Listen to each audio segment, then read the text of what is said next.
Assalamualaikum warahmatullahi wabarakatuh. Perkenalkan, nama saya Risma Rahmasari dan rekan saya Siti Umun. Kami dari kelompok 1 mata kuliah Ekonomi Moneter Islam. Di sini kami berkesempatan untuk membahas materi mengenai sistem moneter konvensional, yaitu poin-poinnya mengenai uang dan peranannya dalam perekonomian, fungsi uang ekonomi konvensional, serta jenis-jenis uang, dan adapun teori permintaan dan penawaran uang menurut ekonomi konvensional. Di sini yang pertama akan dibahas oleh rekan saya, yaitu Siti Umun. Baik, yang pertama yaitu uang, fungsi, dan peranannya dalam perekonomian. Yang pertama, definisi uang. Di dalam kehidupan sehari-hari, uang diartikan sebagai alat perantara untuk melakukan pertukaran atau perdagangan yang keberadaannya dapat diterima dan disetujui oleh masyarakat.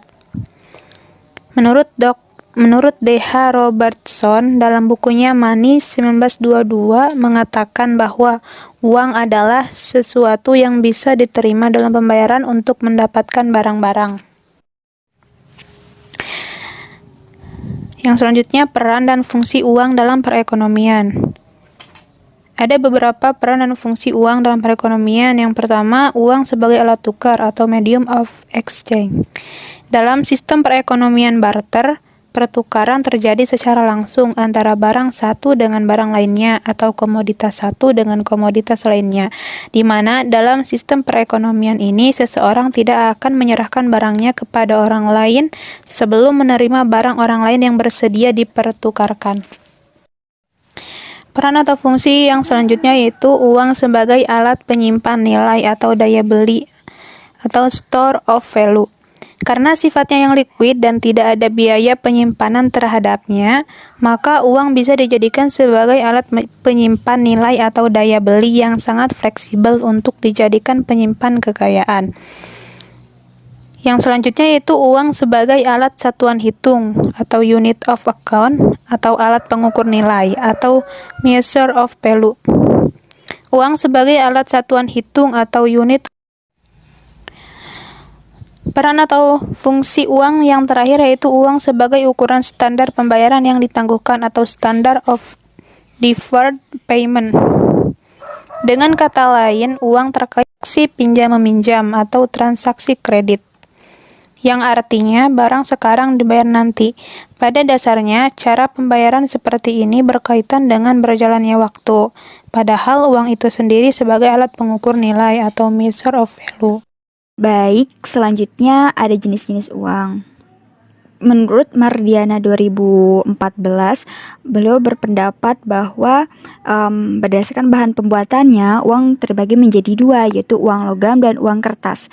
Nah, uang logam ini yaitu uang yang terbuat dari logam dan tahan lama, mudah dikenali serta mudah dibagi-bagi gitu. Misalnya emas dan perak. Nah, yang kedua ada uang kertas, yaitu uang yang terbuat dari kertas yang menyerupai kertas dan penggunaannya diatur oleh undang-undang negara dan kebiasaan. Yang selanjutnya ada berdasarkan nilai uang terbagi menjadi 5, yaitu full money, token money, uang giral, uang blending money, dan near money. Nah, full money ini dimaknai dengan uang yang memiliki penuh nilai atau materinya yang sama dengan nilai nominalnya. Yang kedua ada token money. Nah, jenis uang ini kategori ini disebut dengan plat money atau uang hampa. Yang ketiga ada uang giral. Nah, uang giral ini jenis uangnya dikeluarkan oleh perbankan dan juga para nasabah yang memegang rekening giro. Nah, yang selanjutnya ada blending money. Nah, blending money ini disebut juga dengan uang kertas. Nah, blending money ini juga dalam bentuk ini sering pula dinamakan dengan uang kepercayaan. Selanjutnya ada near money. Nah, merupakan jenis uang yang dapat cairkan sewaktu-waktu seperti term deposit atau obligasi pemerintah. Selanjutnya ada berdasarkan negara yang mengeluarkan uang terbagi menjadi dua, yaitu uang luar negeri dan uang dalam negeri. Nah, uang dalam negeri ini yaitu uang yang dibuat dalam suatu negara dan berlaku hanya di dalam negara tersebut saja. Yang kedua ada uang luar negeri, yaitu uang yang hanya berada di suatu negara tetapi dibuat oleh negara lain gitu. Yang selanjutnya ada teori permintaan dan penawaran uang menurut ekonomi konvensional, yaitu teori liquidity, Keynes, yaitu yang ada 3, yaitu motif transaksi, motif berjaga-jaga, serta motif mendapatkan keuntungan. Nah, motif transaksi ini masyarakat memegang uang dan juga tujuan untuk mempermudah kegiatan transaksi sehari-hari.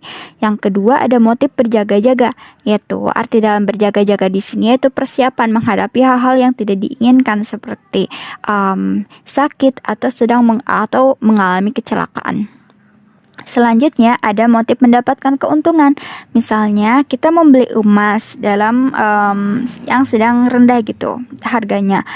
Selanjutnya kita menjualnya kembali dengan harga yang naik saat harga emas tersebut naik gitu. Selanjutnya ada teori kuantitas, yaitu teori klasik. Ada 2, yaitu teori penawaran uang tanpa bank dan juga teori penawaran uang modern. Teori penawaran uang tanpa bank ini merupakan teori gambaran dari sistem standar emas ketika emas menjadi satu-satunya alat pembayaran. Yang kedua ada teori penawaran uang modern. Dalam sistem standar kertas ini dengan otoritas moneter yakni bank sentral yang memproduksi uang primer. Nah, lembaga keuangan atau perbankan merupakan produsen uang sekunder bagi masyarakat sekitar. Cukup sekian materi yang dapat kami paparkan. Kurang lebihnya mohon maaf. Wassalamualaikum warahmatullahi wabarakatuh.